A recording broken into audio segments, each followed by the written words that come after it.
Hello my dear student, welcome to your master chem channel. कैसे हैं प्यारे बच्चों? Very good. तो आज मैं IIT, JEE and NEET foundation के बच्चों के लिए एटॉमिक स्ट्रक्चर्स वीडियो लेकर आया हूं। इसमें लाइन स्पेक्ट्रा ऑफ हाइड्रोजन और Lyman series, Balmer series, Pascal series, Brackett Pfund और हैम्फ्री सीरीज के बारे में आपसे डिस्कशन करूंगा। इसी के साथ कुछ न्यूमेरिकल प्रॉब्लम्स होंगे, कुछ ऑब्जेक्टिव क्वेश्चंस होंगे जो कि पिछले कई वर्षों से इंजीनियरिंग एंट्रेंस और मेडिकल एंट्रेंस के एग्जामिनेशन में आ चुके हैं। तो देखिए प्यारे बच्चों कैसे है। हाँ, तो प्यारे बच्चों, ये line spectrum of hydrogen, line spectrum of hydrogen. तो हाइड्रोजन स्पेक्ट्रम में कई लाइनें मिलती हैं और इनका नाम भी है, मैं बता रहा हूं। Line spectrum of hydrogen consists of Lyman series, जिसको लाइमन ने डिस्कवर किया था, बामर सीरीज, जिसको बामर ने डिस्कवर किया था। जो साइंटिस्ट डिस्कवर किए हैं उनका नाम दिया गया है। पास्कल सीरीज, पास्कल ने डिस्कवर किया था। ब्रैकेट सीरीज, ब्रैकेट ने डिस्कवर किया था। फुंड सीरीज, फुंड ने डिस्कवर किया था। और Humphrey, Humphrey, HUMPHREY, Humphrey series, Humphrey ने डिस्कवर किया था। इस तरह से लाइमर 1, बामर 2, पास्कल 3, ब्रैकेट 4, फुंड 5 और हैम्फ्री 6 सीरीजेज ये हाइड्रोजन स्पेक्ट्रम में अब तक पता चल चुकी हैं। जिसमें लाइमन सीरीज प्यारे बच्चों हमेशा एग्जिस्ट होता है, हमेशा एपियर होता है इन अल्ट्रावायलेट रीजन, अल्ट्रावायलेट रीजन में दिखाई देता है Lyman series. Balmer series always lies in visible region, बामर series हमेशा विजिबल रीजन में दिखाई देता है। पास्कल एंड ब्रैकेट ये दोनों के दोनों, पास्कल एंड ब्रैकेट दोनों सीरीज इंफ्रारेड रीजन में दिखाई देते हैं। कौन कौन? Pascal and Brackett series infrared region में। अब बचा क्या? Pfund and Humphrey series. Remaining two serieses Pfund and Humphrey series they exist in far infrared, infrared नहीं बल्कि फार इंफ्रारेड रीजन में दिखाई देते हैं। तो मैंने जैसा कि बताया था कि सभी सीरीज के लिए उनका N1 फिक्स होता है। N1 में कहां से रेडिएशन आ रहा है उसको N2 कहते हैं। ये सभी सीरीजों की अपना अपना N1 वैल्यू होता है और ये फिक्स वैल्यू होता है। और इन सीरीज में जो आने वाली रेडिएशन है उनको N2 कहते हैं। वो कहाँ से आती हैं? तो पहले तो रीडबर्ग फार्मूला की बात हो जाए प्यारे बच्चों। रीडबर्ग फार्मूला ने वेव नंबर को कैलकुलेट करने के लिए फार्मूला दिया था। वेव नंबर को, how to calculate the wave number. Rydberg formula for calculation of wave number of lines in hydrogen spectrum is nu bar. Nu bar क्या है? Wave number. ऊपर एक पाई बनी हुई है, nu bar equal to R bracket में 1/N1 का स्क्वायर माइनस 1/N2 का square into Z square. Z क्या है? Atomic number. जेड क्या है प्यारे बच्चों? Atomic number.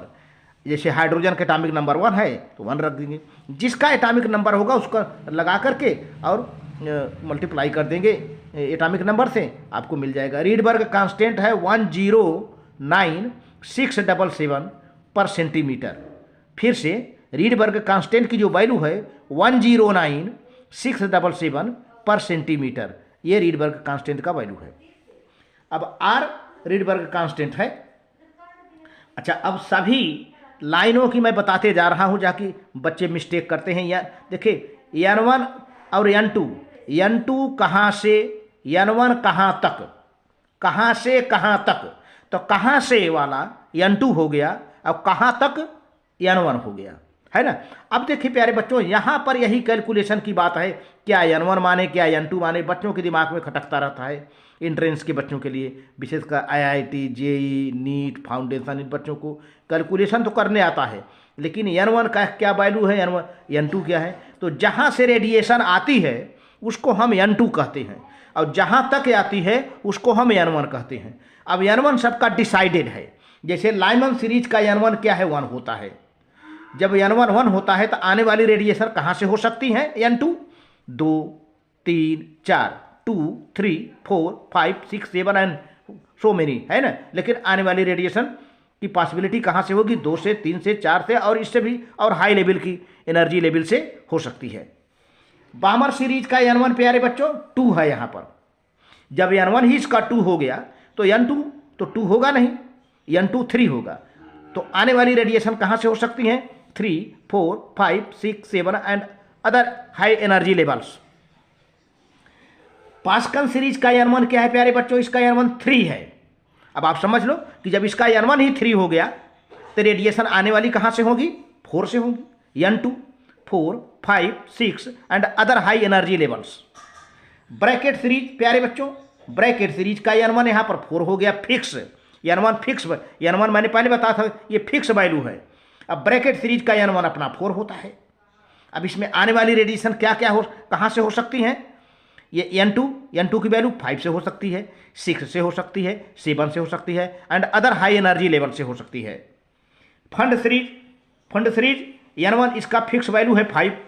अब आने वाली N2 से कहाँ से हो सकती हैं? 6 7 8 9 and other energy high energy levels. Humphry series, Humphry HUMPHREY Humphrey series का N1 फिक्स है 6। तो आने वाली रेडिएशन प्यारे बच्चों कहाँ से हो सकती हैं? 7 से 8 से 9 से एंड अदर एनर्जी लेवल से। अब हमने पहले बता दिया, फिर बता दे रहा हूँ कि लाइमन सीरीज कहाँ दिखाई देता है? अल्ट्रावायलेट रीजन में। बामर सीरीज विजिबल रीजन में दिखाई देता है। पास्कल सीरीज इंफ्रारेड में, ब्रैकेट भी इंफ्रारेड में। अब बचे फुंड और हम्फ्री, ये दोनों फार इंफ्रारेड, फार लग गया, सुदूर इंफ्रारेड, फार इंफ्रारेड रीजन में दिखाई देते हैं। तो अब ये तो हुआ कंसेप्ट प्यारे बच्चों। अब इस कंसेप्ट को लेकर के क्वेश्चन आप कर सकते हैं। अब देखिए ऑब्जेक्टिव क्वेश्चन जो आए हुए हैं आपके IIT JEE नीट फाउंडेशन में, उसकी क्या क्वालिटी है आप देखिए जरा।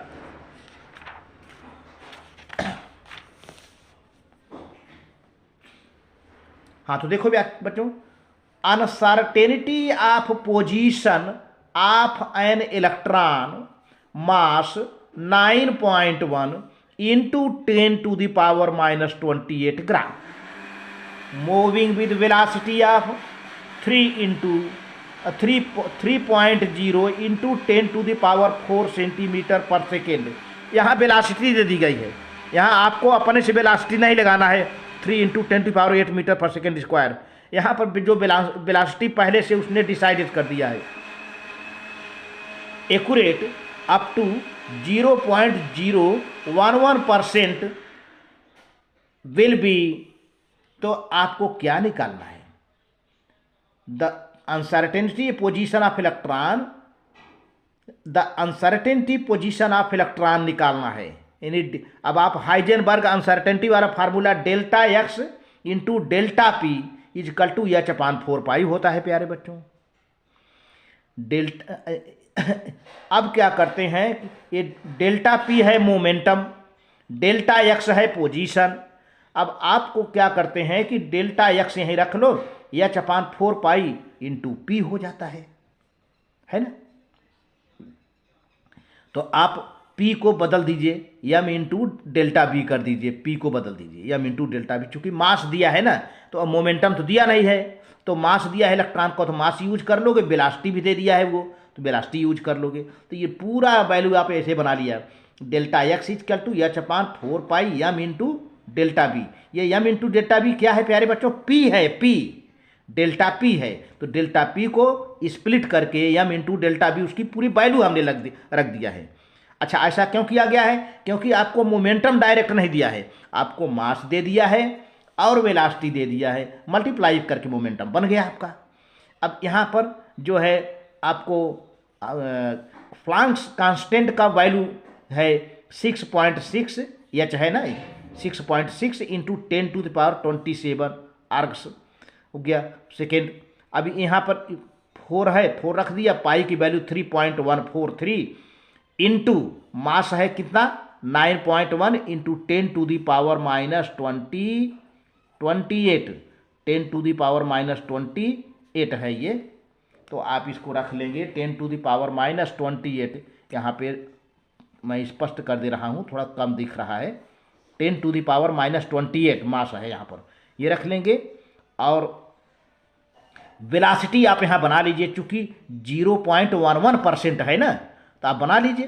तो 0.11 अपान 100 इंटू 3 है, 3 पॉइंट इंटू 0 इंटू 10⁴, इसको मल्टीप्लाई कर लेंगे तो सिंप्लीफाई कर लेंगे तो आपका वेलासिटी आ जाएगा 3.3 मीटर पर सेकेंड आ जाएगा, क्योंकि परसेंटेज में है ना।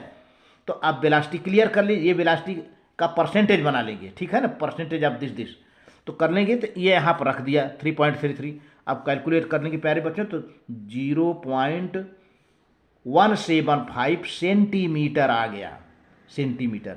इस तरह से आपका ऑप्शन प्यारे बच्चों सी सही होता है, 0.17 सेंटीमीटर, ठीक है ना। तो कैसे किया, वेलासिटी को आप डायरेक्ट नहीं रखेंगे, क्योंकि वेलासिटी कहा रहा है कि एक्यूरेट अप टू 0.011%। तो आप वेलासिटी को पहले ठीक कर लीजिए और तब यहाँ पर रखिए वेलासिटी की value m into delta b. अब इसके बाद आपका कैलकुलेशन जारी कर दीजिए। अब आपको वैल्यू आ जाएगा ये, जो कि ऑप्शन सी को सेटिस्फाई करता है। तो यहाँ पर आपका ऑप्शन सी सही है, 0.175 सेंटीमीटर। अगला क्वेश्चन है प्यारे बच्चों, the uncertainty in the momentum of an electron is 1.0 into 10⁻⁻5 kilogram metre per second. अब यहाँ पर डायरेक्ट मोमेंटम की वैल्यू दे दी गई है, पी की, डेल्टा पी की वैल्यू दे दी गई है।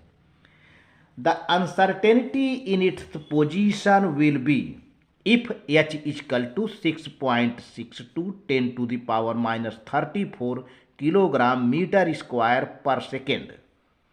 तो यहाँ पर आपको प्लांक्स कांस्टेंट की वैल्यू दी गई है, मोमेंटम दे दिया गया है, यानी डेल्टा पी की वैल्यू दे दी गई है। अब डेल्टा एक्स पोजीशन निकालना है। वेरी गुड, ये क्वेश्चन एफएमसी 1998 में आया है, और ये क्वेश्चन आपका मैंने पहले अभी कराया है, जो पीएमटी 1995 में आया है। तो अब ये जो क्वेश्चन कराने जा रहा हूँ एफएमसी 1998 में 1998 में आ चुका है प्यारे बच्चों। अब देखिए वही वैल्यू फिर रख लेंगे यहाँ पे, delta x into delta p equal to h/4 हो गया। अब आपने क्या रखा कि डेल्टा एक्स की वैल्यू आपको निकालनी है, तो आप delta x equal to h/4 into delta p रख लिया। फार्मूला आपने बना लिया, बस कुछ नहीं करना है, सारे वैल्यू को उनके जगह पर रख देना है। एच के जगह पर 6.63 इंटू 10⁻34 दिया ही है, रख दिया।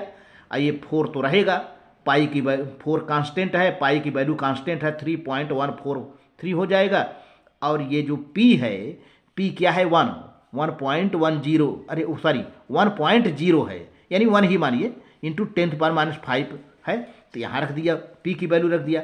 अब पूरा इसको सिंप्लीफाई कर लेंगे तो 0.527 इंटू 10⁻⁻29 मीटर, यानी डेसिमल एक डिजिट और इधर ले आ दीजिए, तो 5.27 इंटू 10⁻30 मीटर। यह आंसर हो जाता है आपका सी सही है, 5.27 इंटू 10⁻30 मीटर।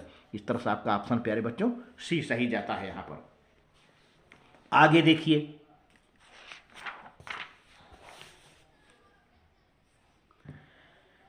यहाँ पे देखिए, what is the wavelength of car, wavelength of, what is wavelength of car. अब अपने मन में आप डिसाइड कर लीजिए कि आपको क्या निकालना है, लैम्डा की वैल्यू निकालनी है। मास क्या है, 1.3 into 10⁻⁴ gram, moving at A speed of 1.03 centimetre पर सेकेंड, प्लांक्स कांस्टेंट 6.63 इंटू 10⁻⁻27 अर्ग सेकेंड, चूंकि सेंटीमीटर पे है। तो अब आपके चारों ऑब्जेक्टिव हैं, पहले आप कैलकुलेट कर लीजिए। AIIMS 1994 में आया है, एम्स में AIIMS में आया है। तो lambda equal to h/m into v, de Broglie equation है, इसको डी ब्रागली इक्वेशन भी कहते हैं। तो lambda equal to h/m into v. अब चूंकि h की वैल्यू यहाँ पर दे दी गई है 6.63 इंटू 10⁻⁻ -27 दिया है, गिवन वैल्यू है। m की वैल्यू आपको मास दिया है 1.3 × 10⁴ रख लिया। वेलासिटी आपको दे दी गई है 1.0 × 10⁻³ सेंटीमीटर/सेकेंड, ये भी रख दिया। बस क्या करना है, आप कर दो सिंप्लीफाई और आ जाएगा वैल्यू 5.1 × 10⁻34 सेंटीमीटर। ये वैल्यू आपको सेटिस्फाई करता है 34 सेंटीमीटर। ये सी वैल्यू सही करता है, सेटिस्फाई करता है। तो आपका आंसर प्यारे बच्चों सी सही। 5.1 माने अब सी में वैल्यू है 5 × 10⁻34। हमारा कैलकुलेशन आया है 5.1, आप 1 को इग्नोर कर दो तो आपका आ जाएगा 5 × 10⁻34 सेंटीमीटर। तो ये आपका आंसर सही हो जाता है सी प्यारे बच्चों। अगला क्वेश्चन देखिए, the number of electrons in 19K40-1 is. थोड़ा सा यहाँ पर ऐसा कुछ ब्रैकेट बना दिया है कि बच्चे गुमराह हो जाते हैं।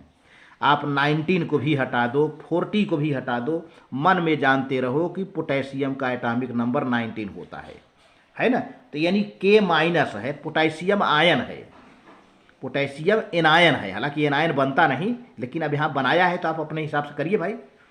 ये FMC बहुत हार्डली जो बनता है ऐसा आयन, FMC 1999 में आया है ये।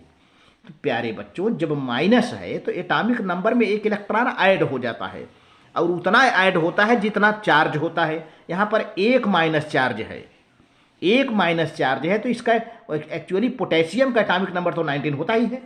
अब उसमें एक माइनस चार्ज है, एक और ऐड कर दो तो क्या हो जाएगा 19 और एक 20 हो जाएगा। इस तरह से आपका आंसर ए सही हो जाता है। How many number of electrons, there are 20 electrons, ये आपका करेक्ट आंसर है। देखिए FMC 1999 में आया है, 1999 में FMC आया है। क्योंकि ये ब्रैकेट ऐसा कुछ बना दिया है कि बच्चे डर ऐसे जाते हैं, उसको थोड़ा सा गंभीरता से समझिए तो आप कर लेंगे, सीरियसली कंसीडर करेंगे तो you will get your answer easily. Next question है जो कि लास्ट क्वेश्चन है, the energy of an electron in the nth orbit of the hydrogen atom is.